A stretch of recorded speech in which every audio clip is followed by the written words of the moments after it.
The Abyssal Whip is single-handedly making my playthrough easier, and in this quick guide, I'll show you how to unlock and craft this special weapon in Runescape Dragownilds. On screen now are the requirements to obtain the recipe. Additionally, here are the requirements to actually create the weapon itself. Let's get started. The Abyssal Whip recipe is hidden until you kill your very first Abyssal Demon, which can be found in both the Whispering and Blightbound swamps.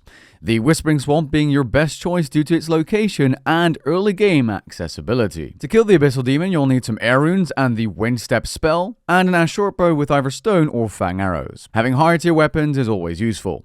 Now, if you're level 20 runecrafting, you can also use the Fire Spirit spell, which will act as a torch as you run around. If you look at the map, the Abyssal Demon spawns in the more left-hand side of the Whispering Swamp. Thankfully, in this location, it's significantly easier to kill the Abyssal Demon due to a safe spot which you can access using the Wind Step spell, being this building right here. There is a chance the Abyssal Demon will not be close to this building and further into the swamp, in which case you're going to need to lure it towards this building using your bow and arrow. Once you're in place, you can simply shoot it and kill it without taking any damage. Significantly easier than dodging around all the time using melee. Once you kill the Abyssal Demon, it will drop a couple of items, including an Abyssal Spine, Hard Lever, and some other items. The main ones you want to care about are the Hard Lever and Abyssal Spine, as these are also components for the actual Abyssal Whip itself. In case you didn't get enough Hard Lever, you can restart your game and kill another, or alternatively create it using lever and adhesive on a tannery with the Tanner's Kit upgrade. But the easier choice is just to kill another Abyssal Demon if you aren't in the Bronze Age just yet. Now that you have the recipe, let's go into how to get the other components. Vault Shards and Vault Cords can be obtained by going inside Dragonkin Vaults. The easiest of these is located inside the Temple Woods,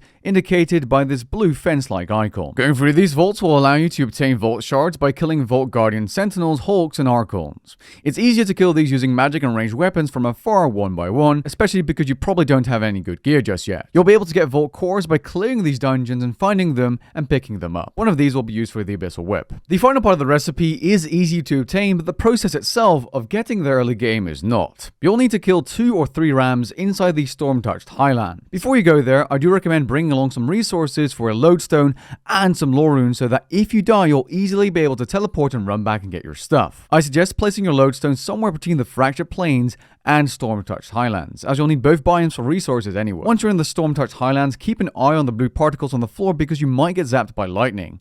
This will happen continuously, and is really annoying. Once you find some rams, take them out with your bow while avoiding other stronger enemies. Then head back and create your Abyssal Whip. Creating the Abyssal Whip will require a smithing anvil, which you can create using 6 bronze bars and a couple of other resources. Thanks to your lodestone inside the Fractured Plains, you can now also easily obtain copper and tin ore to smelt into bronze bars at the furnace. Congratulations on your new weapon. Enjoy.